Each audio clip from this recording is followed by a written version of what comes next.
सुप्रभात मंडळी. आजच्या आपल्या राईडसाठी आपली बाईक नेहमीप्रमाणे तयार.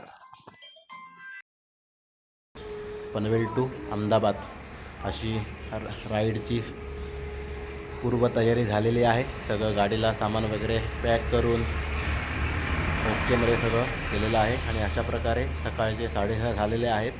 आता राईडला सुरुवात होते. चला तर मग. Hi friend, good morning. तर अशा प्रकारे सकाळचे वाजलेले आहेत 6:45 आणि इकडे तुम्हाला सूर्यनारायण यांचा उदय झालेला आहे आणि अशा प्रकारे आमची राईडला सुद्धा सुरुवात झालेली आहे. Panvel to statue of unity Ahmedabad अशी आजची राईड आहे. तर मित्रांनो, नेहमीप्रमाणे मागच्या जे ट्रिपला पार्टनर होते तेच ह्या ट्रिपला सुद्धा आपल्यासोबत आहेत आणि अशा प्रकारे Panvel to Ahmedabad statue of unity अशी राईड आमची चालू झालेली आहे. चला तर मग या प्रवासाला एन्जॉय करूया.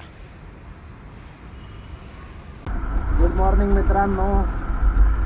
अशा तऱ्हेने आमची Panvel to Ahmedabad statue of unity अशी राईड चालू झालेली आहे आणि ठरल्याप्रमाणे आम्हाला एक अर्धा पाऊण तास उशीर झालेला आहे, पण काही हरकत नाही. आम्हाला काही घाई गडबड नाहीच आहे. आम्ही आज ॲक्च्युली पोचणार आणि उद्या सगळं तिकडचं फिरणार. जंगल safari, statue of unity, Narmada मैया दर्शन वगैरे असं सगळं बघणार.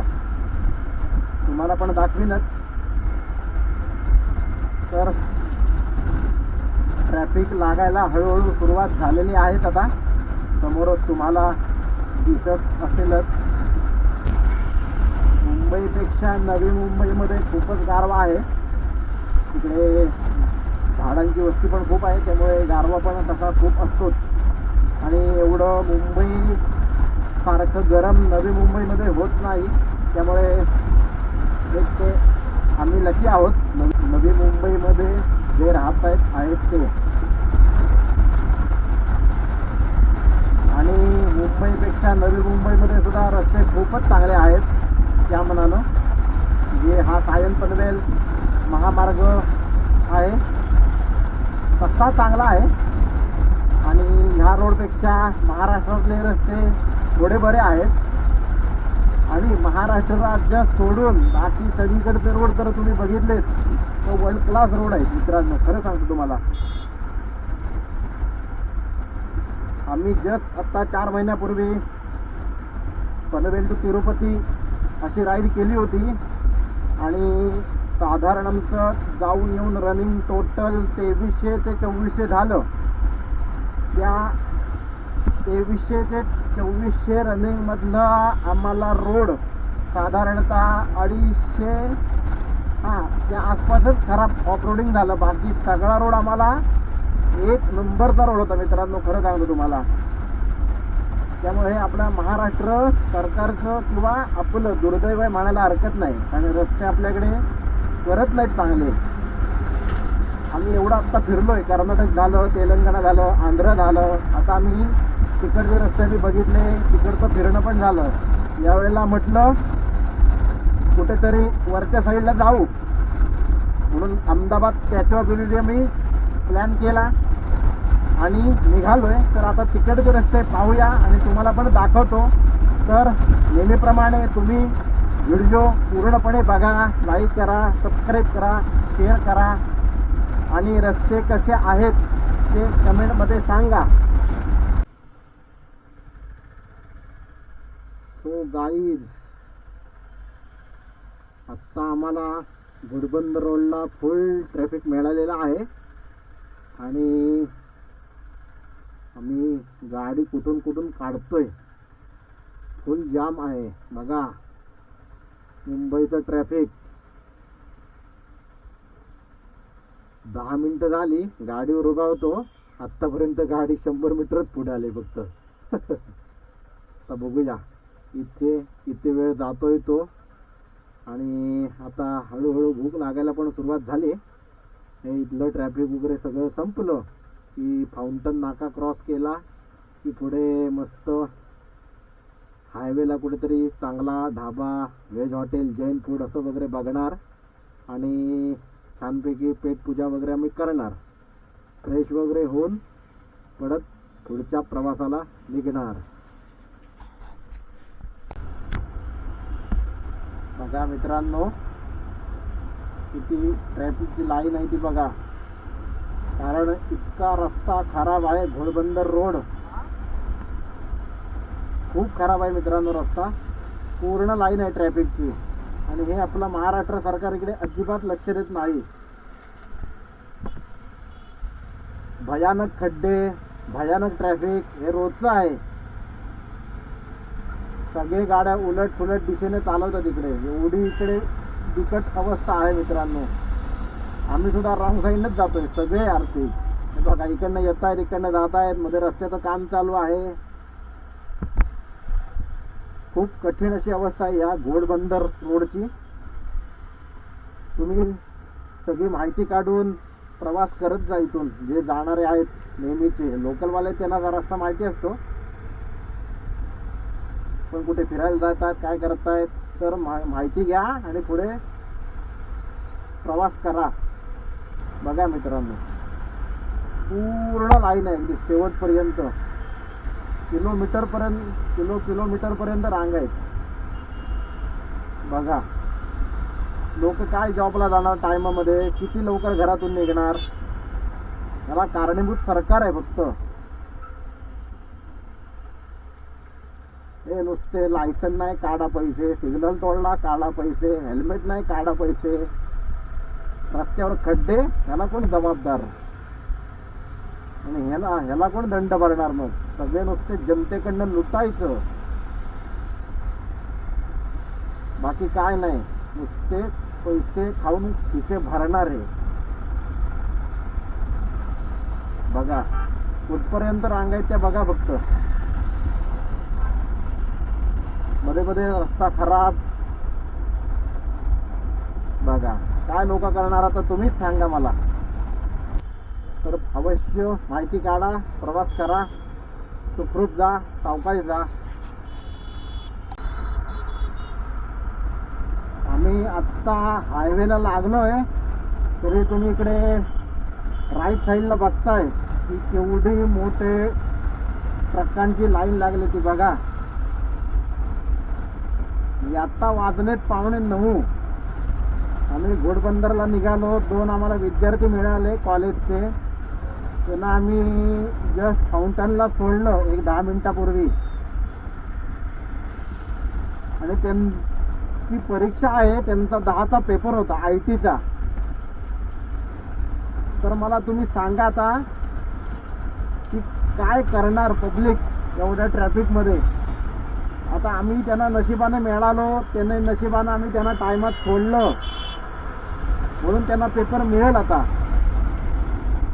पण ही विचार करण्यासारखी गोष्ट आहे. बघा किती लाईन आहे. त्यामध्ये कोण आजारी असतो, कोणाला जायची कुठेतरी हॉस्पिटलला जायची गडबड असते, काहीतरी कोणाचं इमर्जन्सी काहीतरी असतं, जॉबला जायचं असतं, शाळेत पेपर असतात. पण बघा, आणि इकडनं लेफ्ट साईडने सगळे लोक रॉंग साईडने उलटी येत आहेत. लोक काय करणार सांगा आता इमर्जन्सी असताना.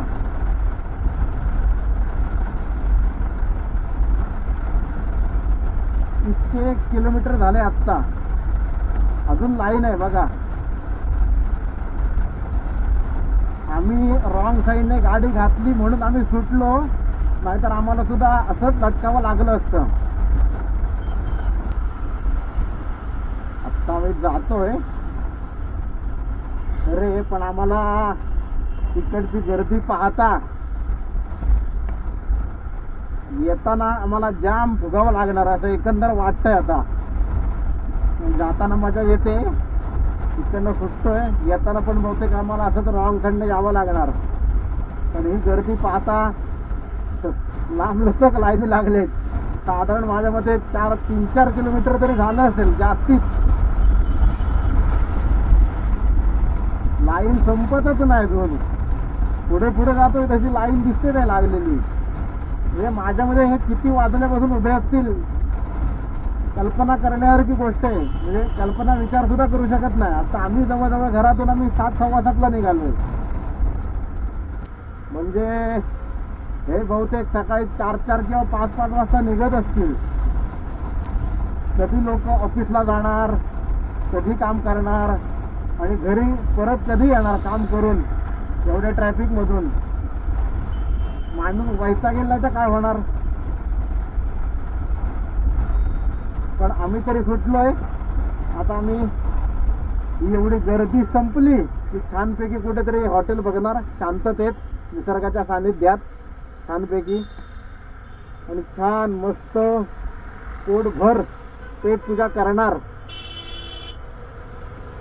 आणि पुढच्या प्रवासाला निघणार.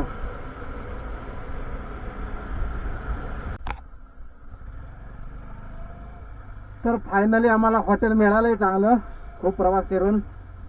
आणि मी त्यामध्ये नाश्ता वगैरे करणार, तुम्ही बघून घ्या. हॉटेल उडुपी कृष्णा म्हणून आहे, पूर्ण व्हेज जैन फूड असं सगळं आहे. तर आमच्या पार्टनरने हॉटेल शोधलंय, तर मस्त पोटभर नाश्ता वगैरे करणार आणि पुढच्या प्रवासाला निघणार.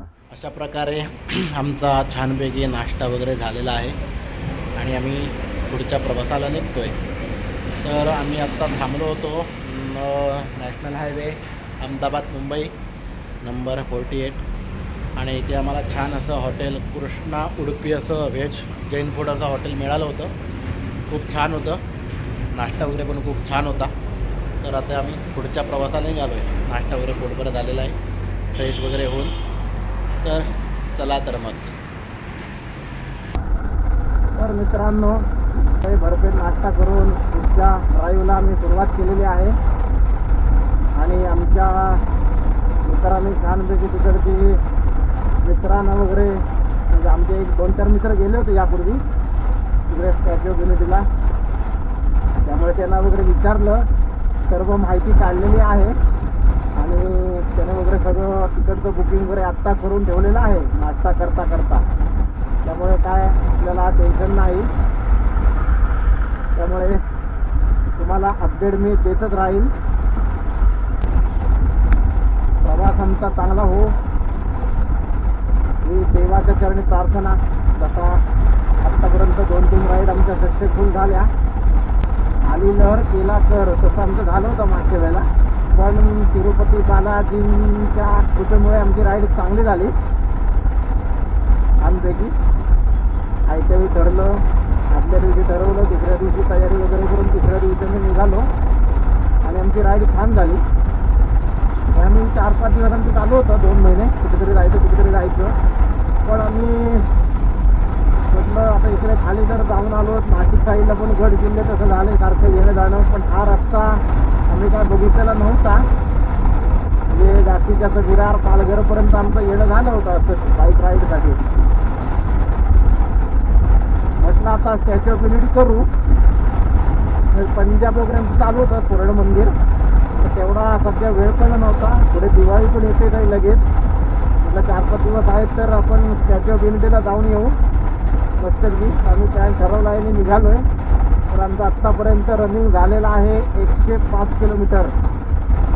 अजून आम्हाला 350 किलोमीटर कापायचं आहे. तर साधारणतः आम्हाला 6.5 तास दाखवत आहे. पण काय आत्ता आमचा 1 अर्धा तास नाश्ता चहा पाणी ह्याच्यासाठी गेला, फ्रेश वगैरे होण्यासाठी. आता इथून पुढे आम्ही बघू. डायरेक्ट दुपारी साधारणतः 1-1:30च्या आसपास थांबू परत कुठेतरी काहीतरी स्नॅक्स थोडंसं खाण्यासाठी, चहा पाणी किंवा काहीतरी कोल्ड्रिंक वगैरे घेण्यासाठी. तर मग बघूया. परत एकदा सांगतोय, आपल्या चॅनलला सबस्क्राईब करा, लाईक करा, शेअर करा. आणि बोलता बोलता तुम्हाला मी रस्ते पण दाखवतोय. समोर तुम्हाला दिसतोच आहे रस्ता, NH नंबर 48 मुंबई अहमदाबाद. खूप सुंदर असा रोड आहे. विरार फोडल्यानंतर बाजूला व्ह्यू पण तुम्हाला दिसतोच आहे. नुकताच पाऊस थांबलाय पण आजूबाजूला हिरवळ पण खूप चांगली आहे बघा.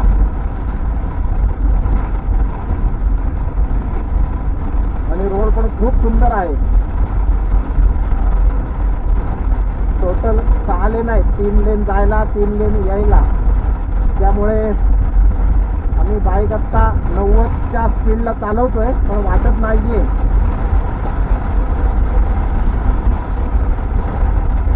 एवढ्या स्पीडला आम्ही चालवतोय, ते स्पीड कमीच वाटतोय.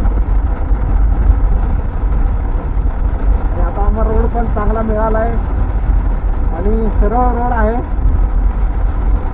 गाडी चालवायला पण मजा येते आणि सगळं अंगामध्ये चिलखत वगैरे घातलेली असल्यामुळे काय उन्हाचा वगैरे त्रास नाहीये. वारा पण तसा कमीच आहे. आता वारा खूप असेल तर गाडी म्हणजे पिकअप घेत नाही, जाम त्रासदायक होतं पळवायला गाडी. त्याच्यामुळे वारा पण नाहीये, त्याच्यामुळे प्रवास चांगला होतोय. आत्ता मध्ये थोडं जरा घोडबंदरला खूप ट्रॅफिक, खूप रस्ता खराब आणि फाउंटन चेक नाका असल्यामुळे थोडा वेळ तिथे जातो. चेक नाका असल्यामुळे, जंक्शन असल्यामुळे इकडची तिकडची वाहनं अर्धी इकडची सोडा मग तिकडची सोडा, त्यामुळे तसा वेळ जातो. असा रोड असेल ना मित्रांनो, खरं सांगतो मस्त. एका लेनमध्ये गाडी ठेवायची, 80-90 जात राहायचं, छान प्रवास होतो. गाडीला ॲव्हरेज पण चांगलं मिळतं, गाडी कंडिशन पण चांगली राहते आणि मस्त मध्ये मध्ये तुमच्याशी बोलायचं, गप्पा मारायच्या आणि तुमच्याशी बोलून कंटाळा आला की मग कानात गाणी लावायची आणि छान जात राहायचा. प्रवास कसा होतो, किती अंतर कापतो, वेळ कसा जातो काहीच कळत नाही आणि एक मजा पण येते. चला, महाराष्ट्र हक्क समाप्त. Bye bye Maharashtra. Maharashtra border इथे संपली.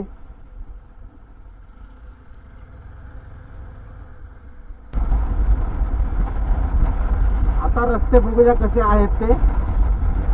आतापर्यंत रोड चांगला होता, फक्त लेवल अजिबात नव्हती. लेवलला गाडी खालीवर खालीवर खालीवर, त्याच्यामुळे आम्हाला गाडी चालवायचा ॲक्च्युली कंटाळा आला होता.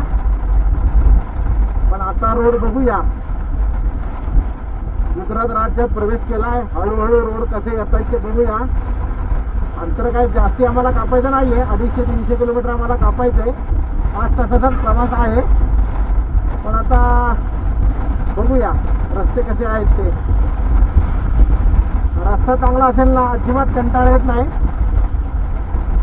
बघूया आता. आतापर्यंतचा प्रवास साधारणतः आमचा झालाय 283 किलोमीटर. दुपारचे वाजलेले आहेत 2:15 आणि आम्ही पनवेलवरनं 7:30ला निघालो. म्हणजे समोर आमच्या मार्गावर गाडी चालवतात आहेतच, त्यांच्या घरातून आम्ही 7:30ला निघालो.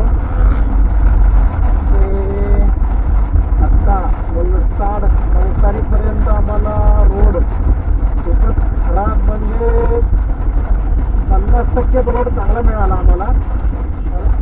एक साईडला रस्त्याचं काम चालू आहे, मध्ये रस्ता पण खराब आहे आणि रस्ता चांगला असेल तिथे लेवल खराब आहे. त्यामुळे गाडी चालवण्याची जी मजा आली म्हणजे यायला पाहिजे ती आलीच नाही. आणि नवसारीपासून आम्हाला पुढे स्टॅच्यू ऑफ युनिटीला जायला 2 रोड दाखवत होते. एक नवसारीपासून पुढे सरळ आणि एक टेकगा म्हणून आहे, तिथून राईट मारून दुसरीकडे रस्ता दाखवत आहे. अंतर बघायला गेलं तर 6 किलोमीटर कमी आहे. पण आत्ता हा रोड जो लागलेला आहे तो खूपच सुंदर आहे.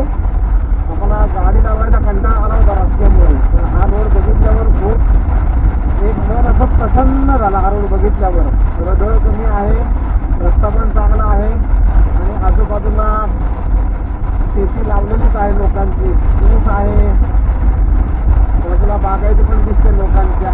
त्याच्यामुळे रस्ता हा गावागावातून जातोय छान आणि खूपच सुंदर रोड आहे. जस्ट या रोडला लागून आमचं किलोमीटर 8 ते 10 किलोमीटर झालेलं आहे आणि आत्तापर्यंतचं टोटल रनिंग झालेलं आहे 288.6 रनिंग झालेलं आहे. पण प्रवास खूप छान झाला. म्हणजे तुम्ही जर येणार असाल बाईकने किंवा फोर व्हीलरने अहमदाबाद स्टॅच्यू ऑफ युनिटी किंवा गुजरात पुढे बडोदरा कच्छ इकडे कुठे तुमचं यायचं चालू असेल बाईकने किंवा फोर व्हीलरने तर मी तुम्हाला सजेस्ट करेन की शक्यतो फोर व्हीलरनेच या. कारण बाईक चालवायला तर हरकत नाही पण खूप लक्ष द्यावं लागतं. कारण तसे ही गाडी चालवतात वेडे वाकडे ट्रकवाले किंवा पुढे सिटीमध्ये आपण घुसलो किंवा लहान लहान गावं वगैरे लागतात रिक्षावाले तसे ही गाडी चालवतात. त्यांना काय खोललेलीच नाही आहे. त्यापेक्षा मुंबईमध्ये खूप चांगल्या गाड्या चालवतात. हे आत्ता मी बघितलं ना म्हणजे खूप कसेही गाड्या मारतात. इंडिकेटर नाही किंवा मागच्याला काय समजण्यासारखं नाहीच नाही अशा या गाड्या चालवतात. म्हणजे आपल्याला डोळ्यात अगदी तेल काढून गाडी चालवावी लागते. पण काय रस्ता खराब असल्यामुळे आम्हाला गाडी तशी फास्ट चालवतात येत नाही. 60-70 मध्ये 70-80 पण आता आम्हाला हा रोड खूपच चांगला मिळाला. त्यामुळे गाडी आमची मस्त 80-90 आहे आणि रोड पण खूप चांगला आहे. आत्ता 12 किलोमीटर झाले अजून तरी एक खड्डा पण नाही मिळाला आहे. मध्ये गाव येत आहे शाळा येतात त्याच्यामुळे रॅम्बलर किंवा स्पीड ब्रेकर आहेत मध्ये. बाकी काय प्रश्न नाही. असा रोड असेल तर मग निवांत जाता येतं. मेन जो कंटाळा आलेला होता रस्त्यामुळे तो हा रस्ता बघितल्यावर कंटाळा दूर गेला आणि एक मन प्रसन्न झालं आणि मूड परत आला. गेलेला रस्ता बघितल्यावर परत गाडी चालवायचा मूड असा भारीतला झाला. मस्त ऊन पण खूप आहेत आणि पाणी वगैरे प्यायलो मस्त गारगार ताक प्यालो त्यामुळे जरा एकदम एनर्जी आल्यासारखं झालं आहे. त्यामुळे गेलेली एनर्जी सगळी जरा लिक्विड पोटामध्ये गेलं आणि जरा फ्रेश वाटला मला. जे जे लांब रूटला बाईक घेऊन जातात ना तुम्ही लिक्विड पोटामध्ये खूप ठेवलं पाहिजे जेणेकरून पाणी किंवा ताक किंवा काहीतरी ज्यूस म्हणा असं खूप प्यायला पाहिजे जेणेकरून 4.5 ते 5 लिटर पोटामध्ये लिक्विड पाहिजेच पाहिजे पण गाडी चालवत असल्यावर. त्याचं काय एक तर हे सगळं सेफ्टी कपडे वगैरे घ्यायचं घाम येतो तर हे आपल्याला गाडी चालवत असताना कळत नाही. बाथरूमला वगैरे पण लागत आहे त्यामुळे थकवा येतो आणि आता मध्ये डोळा लागण्यासारखं होतं ते होता कामा नाही. म्हणून मी 2 तास झाले थांबायचं आणि पाणी प्यायचं त्यामुळे एनर्जी राहते. आणि या रोडला वाटेत जाता जाता युनिटीच्या आधी एक साधारणतः 12 किलोमीटर परम पूजनीय श्री केंद्रेस्वामींचं गिरुडेश्वरी स्थान आम्ही बघायचं ठरवलंय. तर मग एक आमच्या प्लॅनमध्ये नव्हतं पण वाटेत जाता जाता लागतंय त्यामुळे म्हटलं बघूया. आणि आमच्याकडे वेळ पण आहे एक साधारण 3 तासात तिकडे पोहोचू आता गिरुडेश्वरला. तर ते पण छान जाता जाता लागतच आहे. म्हटलं पाहून पुढे जाऊ. तिथे चौकशी केली आम्ही खायची प्यायची उत्तम म्हणजे उत्तमच सोय आहे आणि वाजत नाही. अर्थात ते सद्गुरूंचं स्थान आहे त्यामुळे चांगली सोय असणारच. तर बघूया तिथे काय नियम वगैरे आहेत शूटिंग करायला देत आहेत नाही देत आहेत. त्यामुळे माझं मग पुढचं तिथला ब्लॉग बनवायचा की नाही ते तिथे गेल्यावर ठरवेल. आणि मग समजा बनवायला दिला तर मग तुम्हाला मी सगळी अपडेट तिथली देऊ शकेल. गरुडेश्वरला जात आहोत. जसं की सांगितल्याप्रमाणे टोटल अंतर राहिलंय 65 किलोमीटर आणि साधारणतः 1.5 तास दाखवत आहे. रस्ता पण खूप खराब आहेत बघताय तुम्हाला दिसत असेलच. त्यामुळे आम्हाला खूप मधला एक पॅच जरा होता 50-60 किलोमीटरचा तो आम्हाला खूप चांगला मिळाला.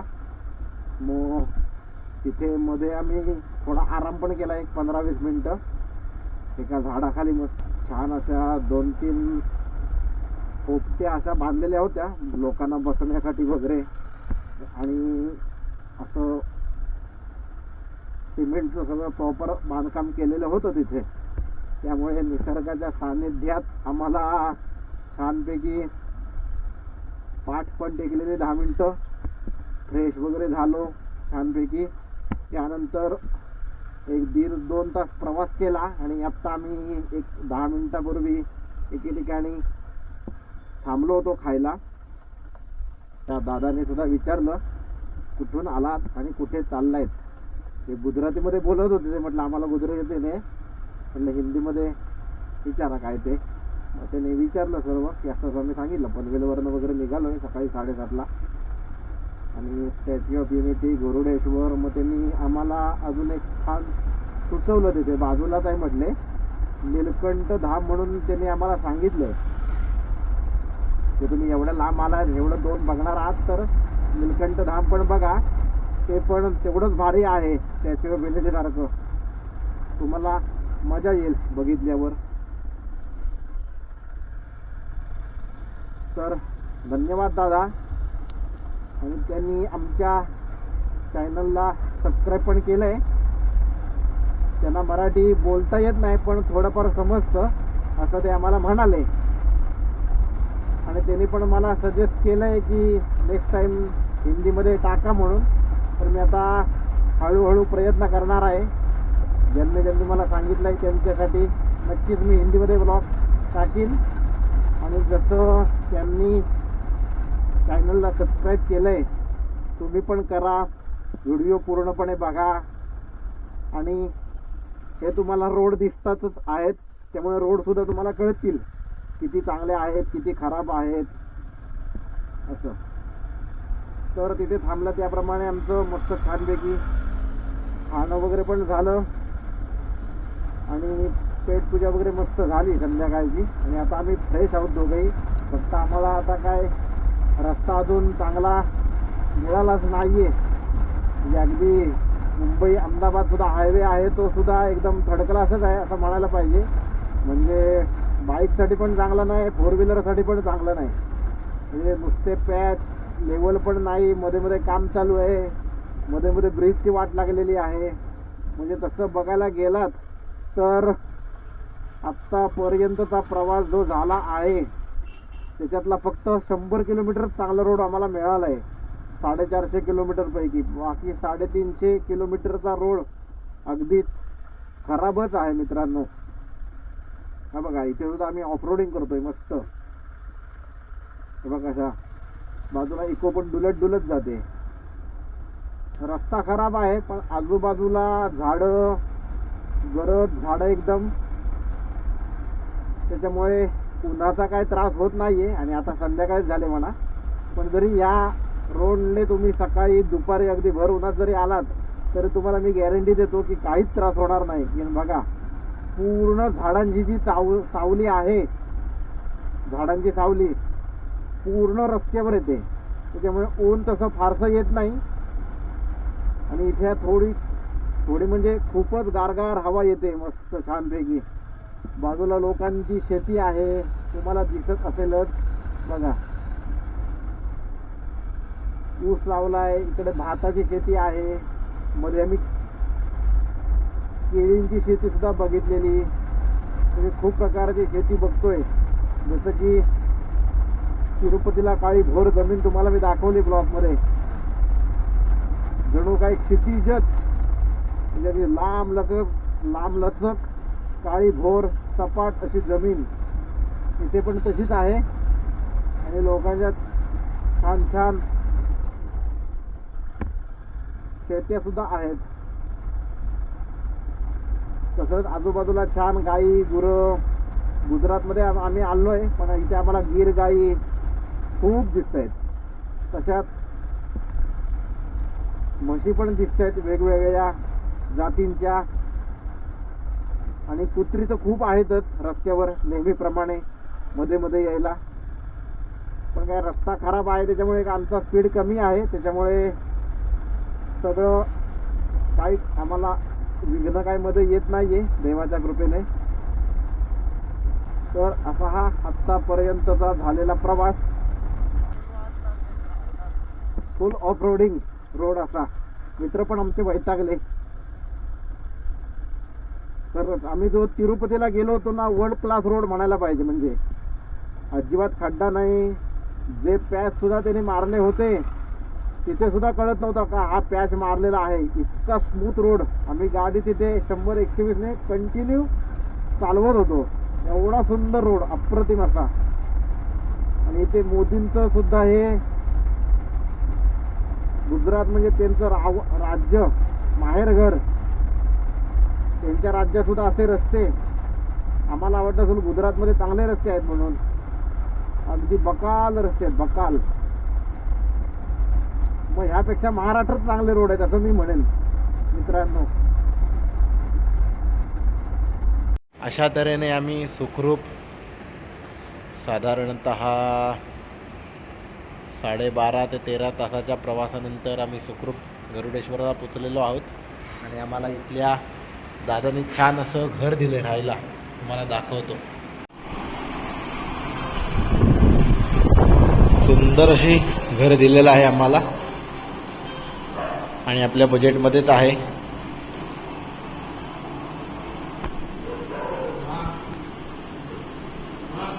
आणि इकडे सुंदर अशी छोटीशी रूम. सगळं सामान आल्या टाकलेलंच आहे. खूप